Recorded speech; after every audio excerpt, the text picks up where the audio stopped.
Good morning everyone and welcome back to my channel English Literature. After the lamb we are going to read the tiger. The lamb was taken from Songs of Innocence and the tiger is taken from Songs of Experience. And it is one of William Blake's most important poems. Now this poem has total 24 lines and they follows a specific rhyme scheme. But we'll talk about the rhyme scheme and other things later. The structural forms we'll talk later. At the very beginning we must read the poem line by line and try to understand what the author has tried, what the poet has implied in this poem. You find this style of illuminated painting and printing also. Tiger, tiger, burning bright. So the word burning, this very word burning symbolizes the fierce forces in the soul of tiger. So tiger symbolizes some fierce forces.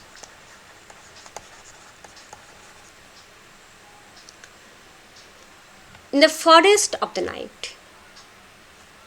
Tiger, tiger, alliteration of T. And repetition of this word tiger, tiger. This emphasizes on the dangerous beauty of tiger. Burning bright.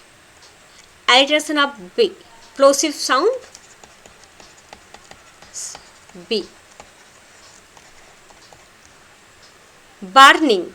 The word burning, but it is burning brightly. The word bright has positive connotation while burning has some negative connotation.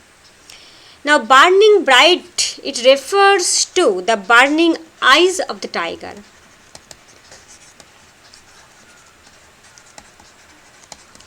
It refers to the burning eyes of the tiger as seen in darkness. Burning also symbolizes wrath and passion of the tiger. I am just writing, I want that you must take some notes so that when you just take your notebook, you can remember what I have told earlier. Otherwise, I will go on telling and you will just forget.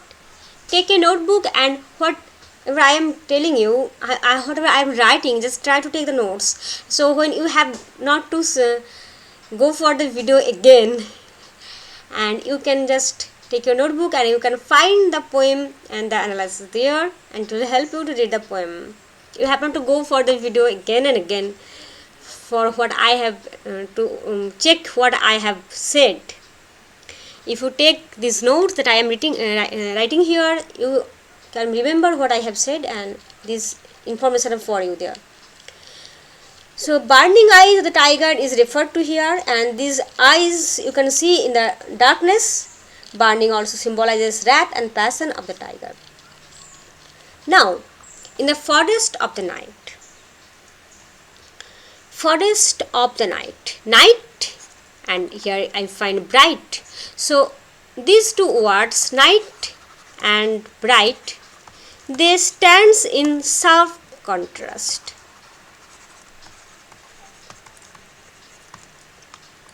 So, forest of the night refers to the nocturnal forest. And this also adds to the mysterious qualities of the tiger. Through this mention of the forest of the night, we are just surrounded by some mysterious environment. Night, darkness. Night means darkness. Again, it symbolizes ignorance. Darkness is synonymous with ignorance, repression, superstition.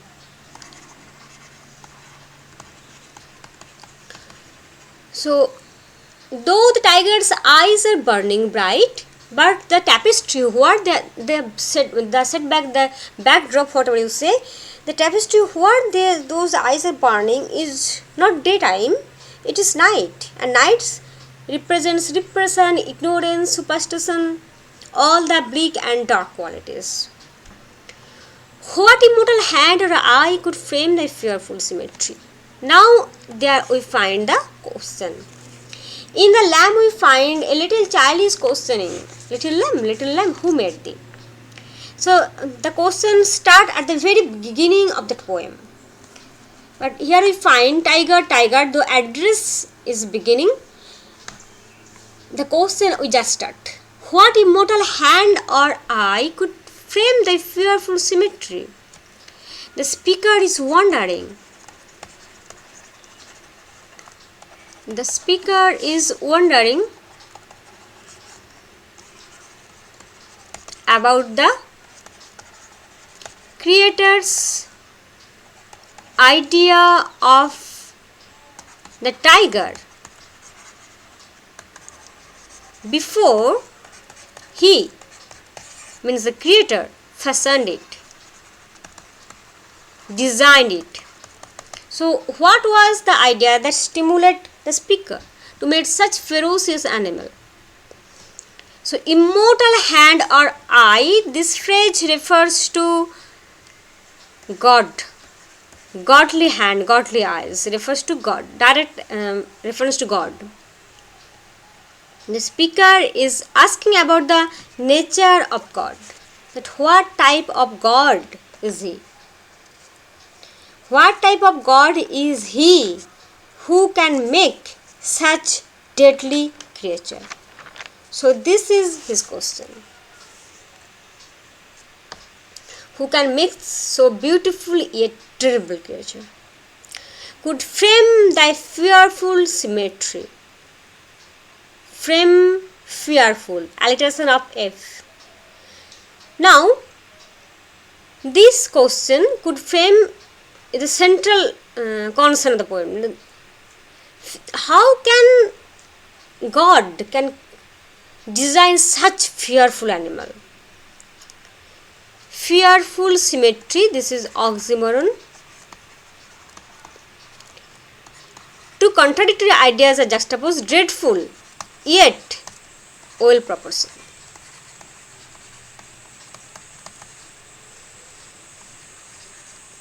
So they are contradictory. All well proportioned things are beautiful, but here it is fearful, but it has symmetry. This hints at the shape and body or structure. Shape and or structure of tiger. So everything that is symmetrical or that is harmonious is taken as beautiful, but here it is dreadful. So that's why it is contradictory idea, and that's why it is oxymoron. Could frame thy fearful symmetry. So the speaker is asking about the nature of God who makes so beautiful yet so terrible creature. In what distant deeps and skies? Distant deeps means too much deep, that is fathomless. Distant deeps, this word particularly means fathomless, endless, very deep, downward. And skies, so deeps, it means downward, skies refers to upward, so it can be hell and it can be heaven. So this reference to downwards and then to upward can be reference to hell and heaven. Is this creature something earthly or unearthly? Because there is no reference to earth. For that creating that creature, God has to take help from hell and also from heaven. So in between there is earth. So this creature is not at all earthly creature. The poet is curious to know, the speaker is curious to know to what fathomless depth or what upsoaring skies the creator of the tiger went. Why? Burnt the fire of thine eyes, to fetch the fire needed for the eyes of the tiger.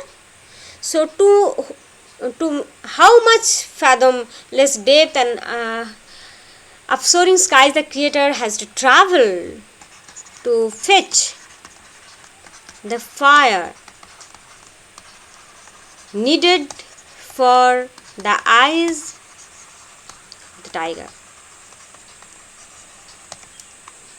On what wings dare he aspire? On what wings dare he aspire? Now, this is a reference to the wings. The very particular word wings is a reference to the myth of Daedalus and Icarus.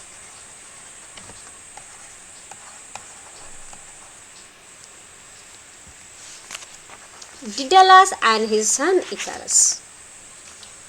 So, according to the myth, what happened? The story, just for one word, a long story I am going to tell you. No, I am not going to do that. Actually, King Minos of Crete.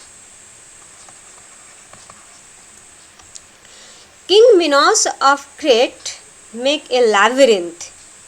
Okay, and in that labyrinth there was a vicious, ferocious creature whose name was Minotaur. And this labyrinth was created by Daedalus and Icarus. Daedalus was the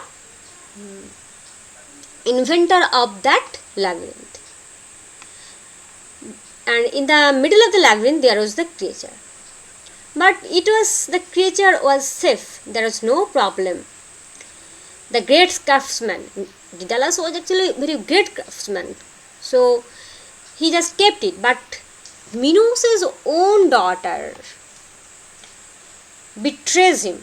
And actually Minos' daughter, Ariadne, whose name was Ariadne, she falls in love with a prince Theseus from Athens. And Ariadne helps Theseus to kill this creature. And every year from Athens, according to there is a long story, actually I don't want to go in depth. According to the condition, every 9 years, 7 boys and 7 girls were sent from Athens to feed Minotaur, that creature. And when it was going, there is the Athenian prince. When the third payment was going, for the third time, 7 boys and 7 girls were sent from Athens to feed Minotaur. With them, a young prince whose name was Theseus. Sorry, he also went with them. He was the adopted son of Aegeus, the king of Athens, and he was also the son of sea-god Poseidon. Now, Theseus, with the help of Minos' daughter, who fell in love with Theseus, killed that brute creature. And King Minos get angry. She felt that it is the fault of Daedalus, the craftsman.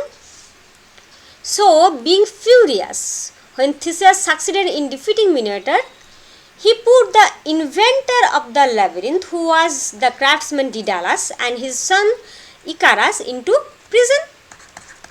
And what happened? Daedalus started planning for their escape, how to escape. He collected feathers from the passing birds and made 2 pairs of wings by threading the feathers together and sealing them with wax. He add wax to the feathers and just attach to their bodies. The feathers, like this is human body, it is just like butterfly I draw. It actually, okay, don't give attention to this.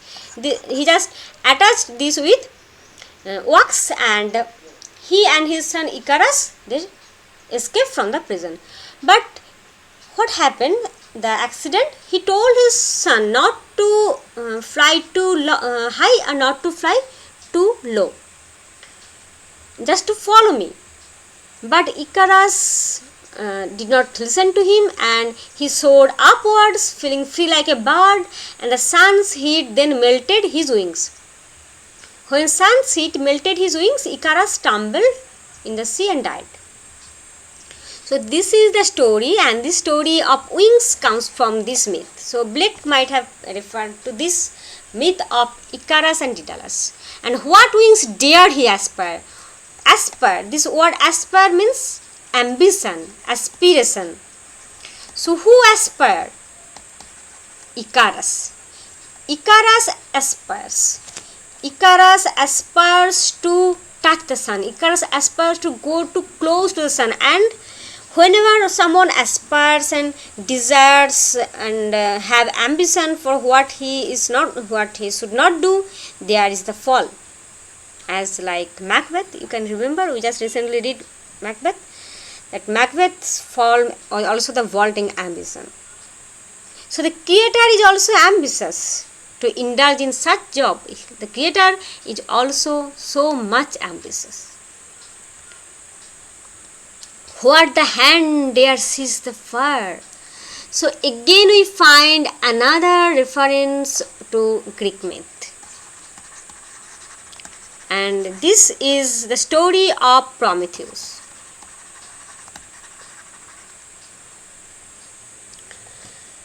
So who is Prometheus? The fire that he stole refers to Prometheus, who stole fire from the heart of Zeus for mankind. Prometheus loved mankind and he stole fire from them.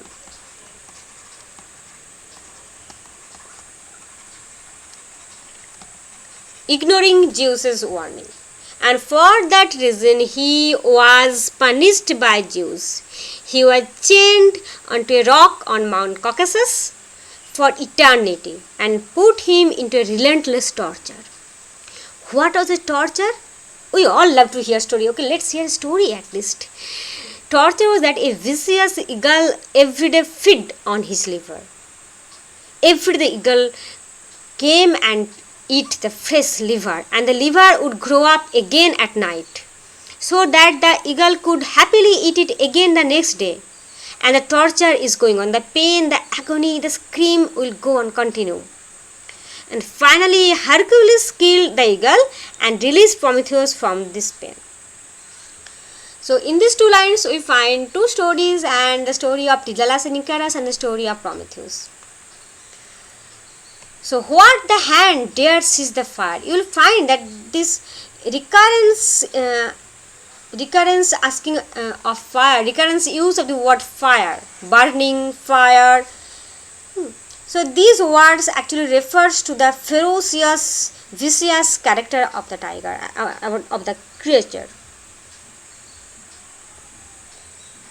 So as we find the speaker of the lamb is contemplating about the creation of such submissive, such humble, meek, innocent character, innocent creature like lamb, here the speaker is also contemplating about the creator of the tiger, who is just the contrary of the lamb.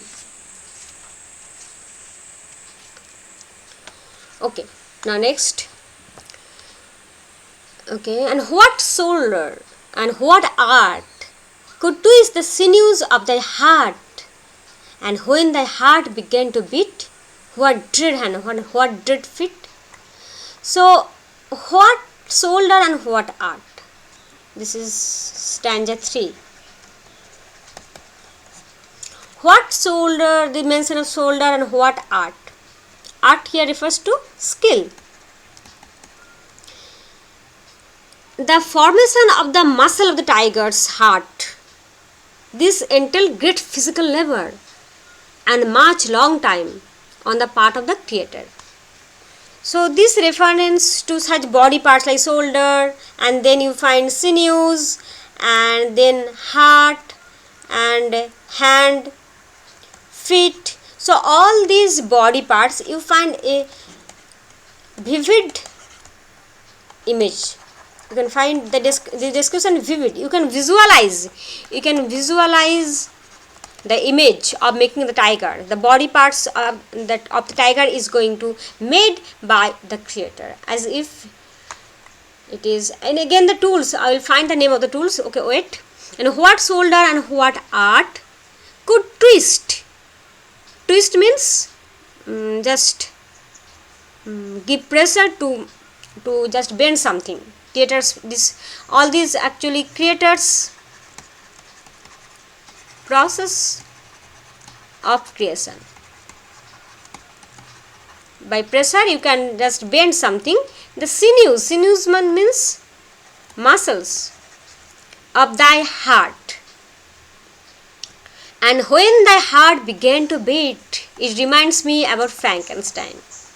As if the creation of the Frankenstein is complete and this vicious monster is going to now wake up.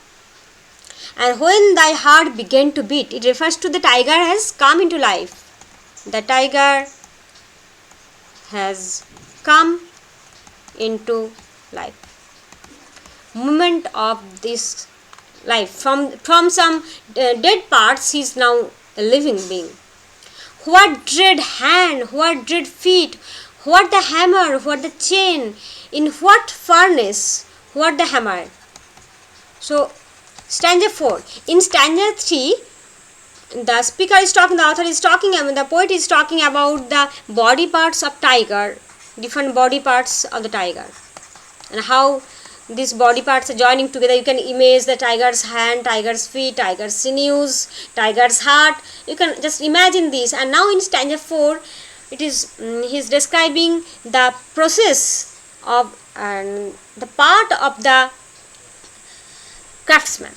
You can find the part of the god, the creator, the blacksmith. You can find the part of the blacksmith who is going to create.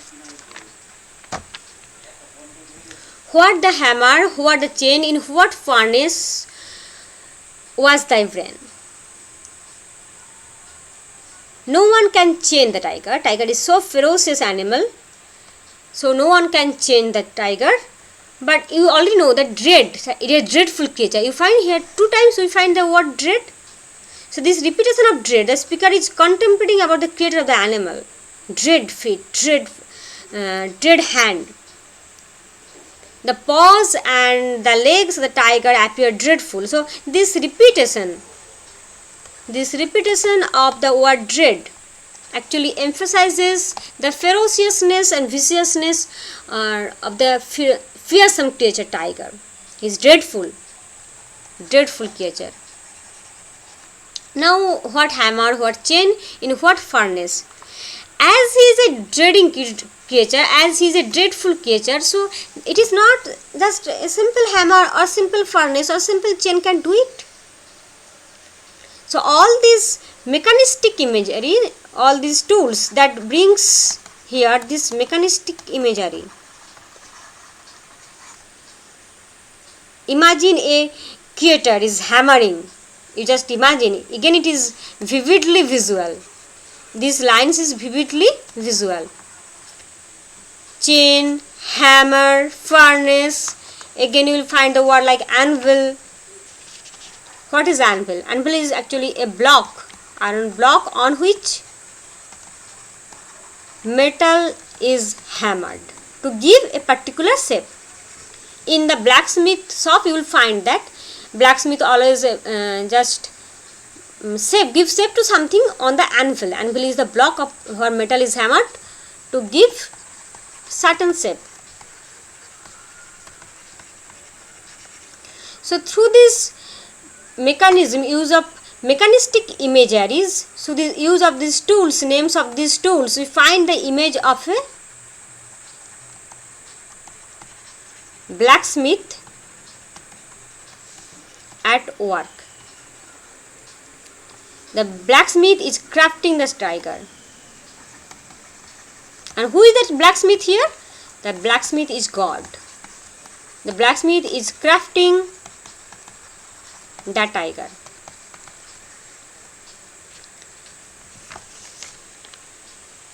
So in which furnace the tiger's brain was heated before it was hammered to bring its final shape? Because the tiger is not a simple, that is not a just simple animal, not a meek, submissive animal. He is dreadful, he is ferocious animal. So which furnace is needed, which anvil, which hammer, which chain is needed? There must be something extraordinary.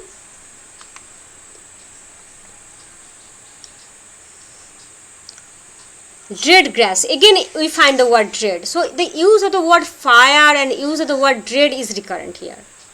Dread grass means dreadful grip of the hand. Dare its deadly terrors clasp. Here is an exclamation on the part of the speaker. The speaker is astonished. Deadly. Dare its deadly. Again alliteration. You will find so many alliteration here.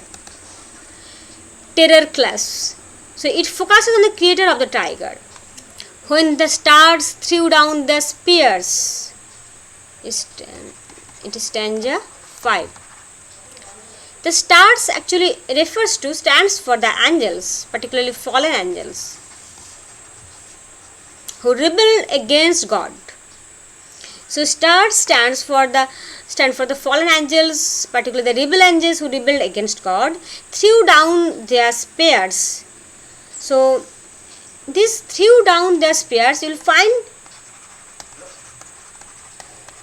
in Milton's Paradise Lost. These lines are there. They astonished all resistance lost, all courage down their idle, again weapons dropped. So this refers to these fallen angels, the rebel angels. They threw down the spears. So threw down the spears in awe, maybe, or in protest. Again, the stars, in Christian tradition, stars are said to be the tears of fallen angels, and watered heaven with their tears. So if the tears are the tears of fallen angels, and again the tears symbolizes stars, so their tears is not for protest, it can be from their awe at the such creation, observing such creation on the part of the creator. They are awestruck, it may be. Now, did he smile his work to see? So the speaker is from now, still now the speaker was wondering that how such a thing could be. The speaker now moves to wondering that the speaker is now contemplating that God, he smiled, that God, if God was proud and happy at his own creation, he is asking. Here actually there is none to answer the question. The speaker is asking and he is contemplating. If God is happy and proud at his own creation, did he who made the lamb made thee? Now this is the central concern of the poem, that God who creates lamb is the same God who creates tiger, because tiger and lamb are two contrary states of power, God's power, ferocious and sublime. So is it possible that God who one can be sublime, can be so ferocious? And how can God create both a dreadful and meek creature at the same time? So just write a line. How can God create both a ferocious and meek animal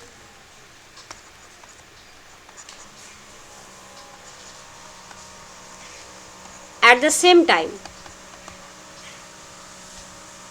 The speaker is astonished at the fact.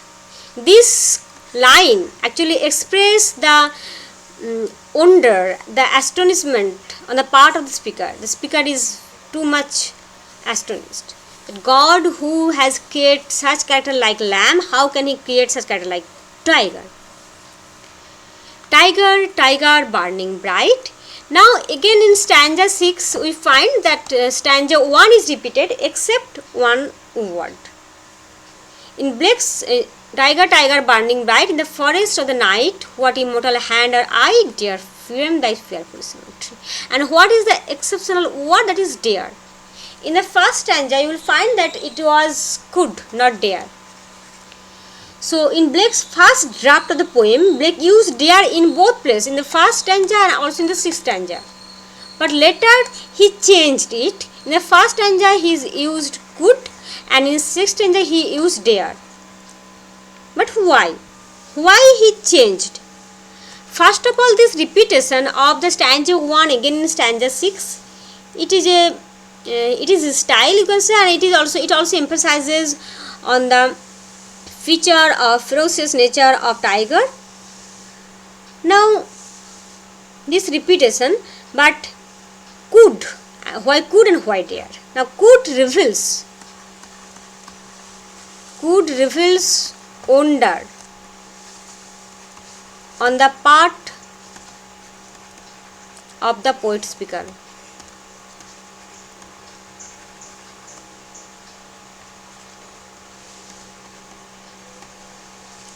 About the nature of God who created the tiger.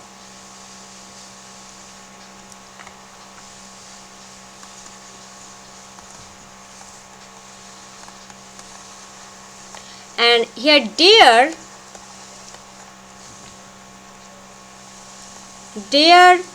reveals awe and fear combined with wonder.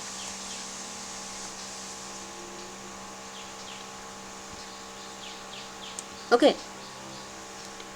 Now this change from could to dare reinforces the suggestion of the development. Which development? The development from wondering. The development from wondering how such a thing could be. The speaker moves to wondering what dreadful power would have dared to make it to be. So this change, this shift, try to understand, this shift reinforces the suggestion of a development. Which development? From, in this part, could, from wondering how such a thing could be, how such a thing tiger could be. The speaker now moves to wondering here in this part, that what dreadful power would have dared to make this. From creation to creator. From creation, the wonder shift from the creation to the creator.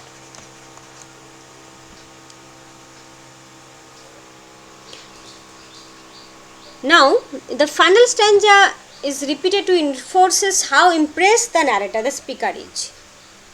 Speaker is about God's creation and also about God created creature. The speaker is awestruck for the creation, that is the tiger. The speaker is also awestruck by the creator, that is God.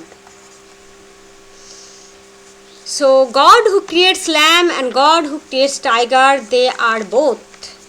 Because in God we find that both power, and power is not only the power of innocence, power also is power of experience.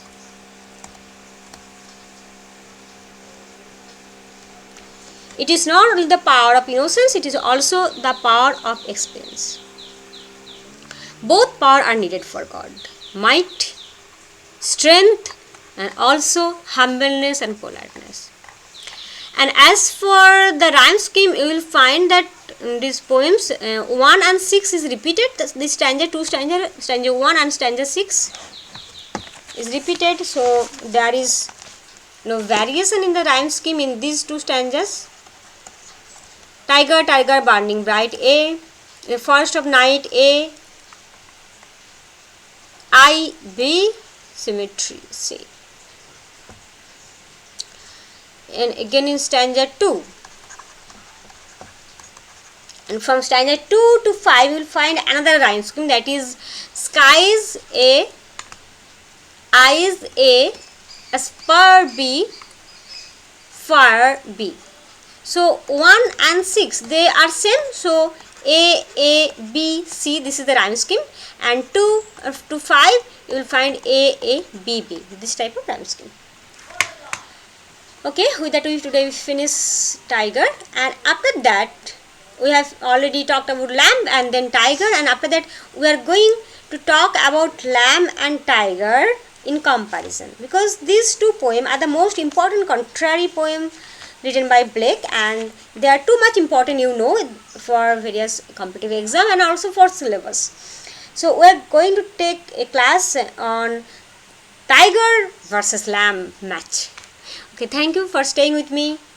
Stay good. Bye.